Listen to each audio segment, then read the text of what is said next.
Hello, how are you? I hope that you're well. Today I want to talk to you about how to make your language practice worthwhile because there's loads of things that we can do to make things just a little bit more, a little bit more elevated, a bit more effective, and that's what we're going to talk about today. First up, before we get into everything, if you want to make your language practice more worthwhile, one of the best ways is with language prompts, because when you speak more, when you write more, you get fluent promptly. And that's why my prompt subscription is called Promptly. Ta-da! So details are in the description. I'll pop a thing up here as well, and I'll tell you more at the end. Okay, let's get into everything. So more language practice is always going to be a good thing, right? But that on its own is really terrible advice to just say, do more.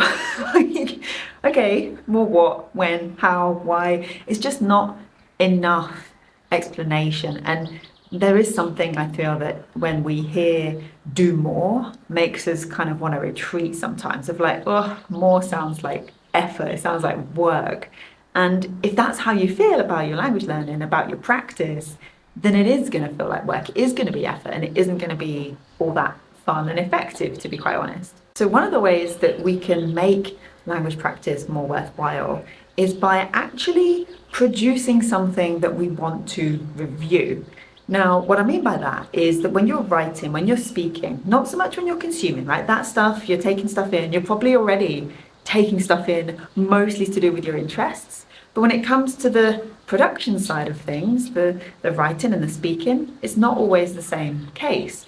But it should be, because if you've got something that you've written or that you've spoken and you actually want to review it, you want to go back to it, you want to check it for feedback, then you've just doubled the value of your language practice, which is something pretty impressive and something that we should all be looking to be doing, so that we have this tool. Essentially, we've just created a resource for ourselves. That's what we've done when we've made language practice that we want to review. We've made a resource for ourselves, for our future language selves. But this stage then, this review, especially if we take this as an idea of self-review, what does that look like? How do we even begin?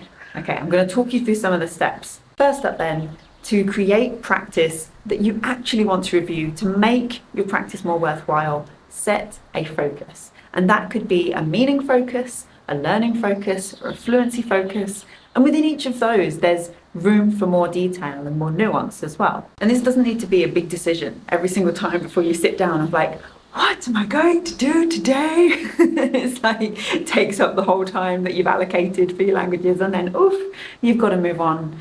Life calls, you've got something else to do. No, this is just like a snap decision every single time. So those three focuses then, what do they mean? Well, with a meaning focus, your primary goal here, your core aim that you want to happen is for your meaning to be understood, for you to communicate, essentially, right? That's when you have a meaning focus. So what that means is that there will be mistakes, because you're not all that worried about making mistakes. You're not all that worried about fluency. That's a different focus. You're not necessarily learning anything new here, right? That's a learning focus.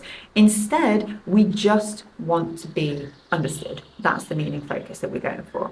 Second up, we have the fluency focus. And this one in particular can really be broken down into different nuances. So it could be that you're going for fluency in terms of accuracy and not making mistakes, right? And that would then be slightly different sometimes from going for fluency in terms of fluidity and flow, because there probably will be a few mistakes, right? So there's nuance there within that fluency focus. And finally, learning focus is a practice that you do when you are specifically wanting to review or practice something that you've just learned. So let's say that you've just read about a new grammar thing in the textbook and you want to make sure that you've understood it.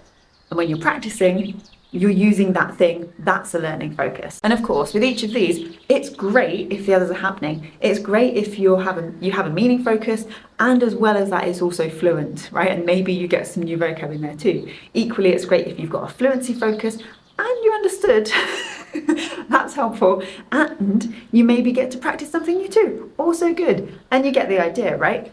But if we're trying to do all of that in one go with just one practice, that's when we start to trip up, and that's when things get slower. So if you're aiming for more effective practice and practice that you want to review, this really helps as the first point, because when it then comes to that review, we know what the focus is, so we know what things we can be really specifically looking for in the review, because then at the review stage, if we don't do that, we end up with the same feeling, that same feeling of overwhelm, of like, poof, what do I do? Where do I begin? So we have the focus now. It helps us in the review stage. A non-intimidating length.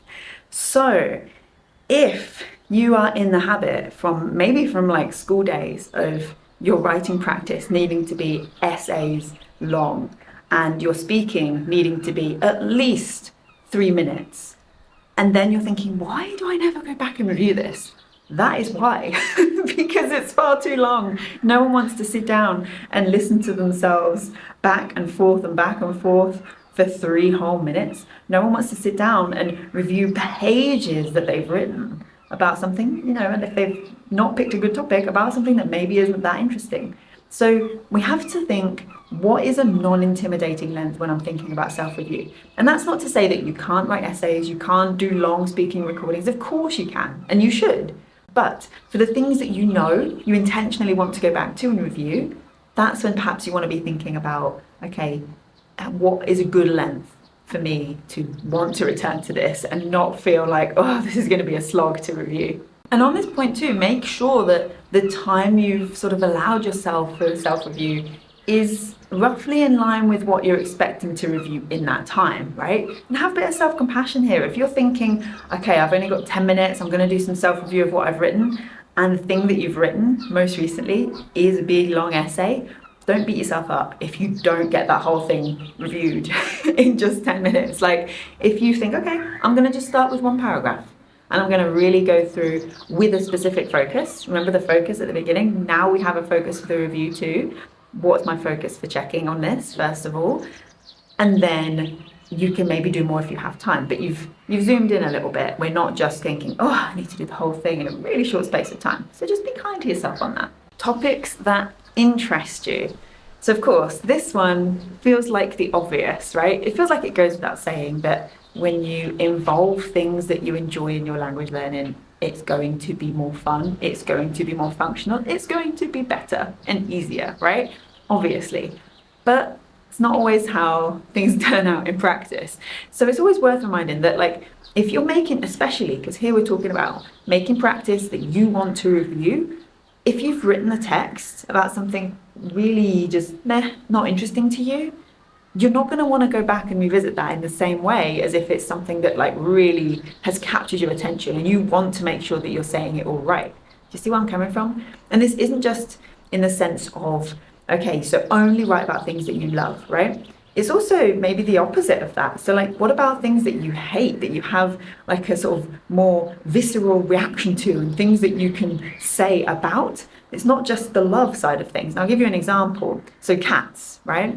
I'm really not a cat person. I don't like the way they do this when they walk on you.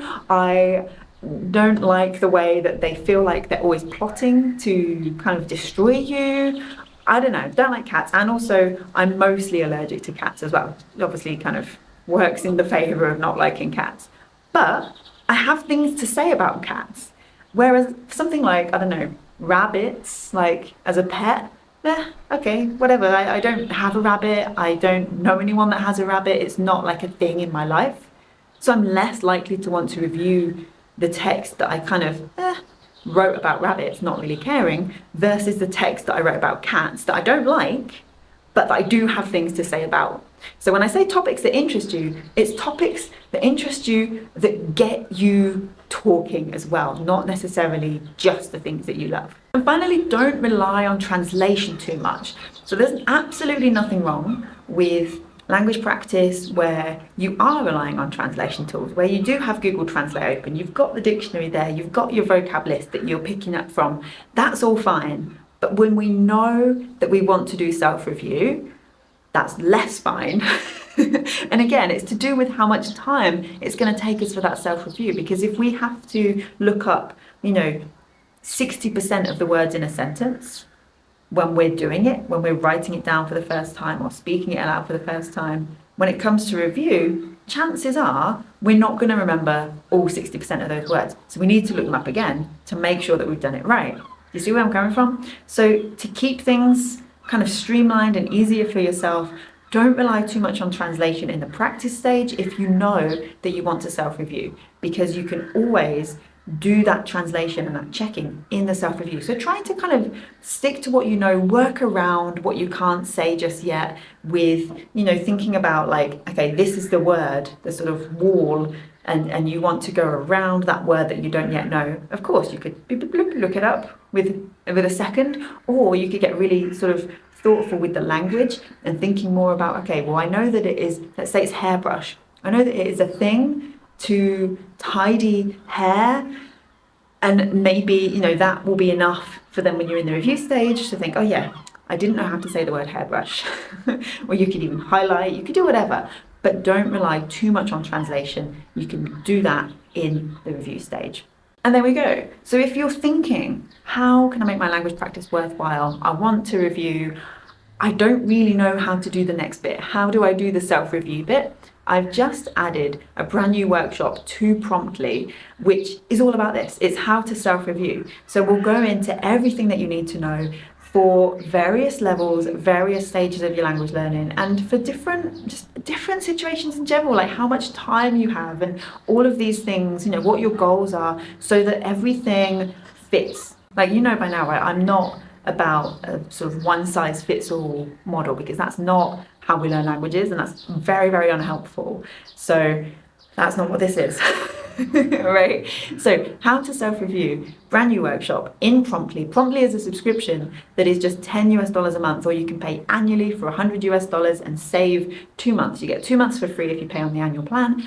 And yeah, I'm adding in the workshop to make sure that you can really be making the most of Promptly, because in Promptly, what you get every single week is a brand new writing and speaking prompt to inspire a bit of production. It's really easy to consume, to read stuff, to listen to stuff, but to actually do the writing and the speaking practice that we need to be ready to speak fluently, it can be a little intimidating sometimes, or a bit boring. And so it's really easy to put off. So Promptly helps you not put that off, right? So you get that new prompt every single week. And then with the prompt, you also get suggestions to use this at different levels. So rather than just, here, prompt, on you go. You also get ideas for like, well, what can I do if I'm a beginner, if I'm an intermediate, if I'm advanced in the language I'm learning? What would work best to take this prompt and really make it something worthwhile for me?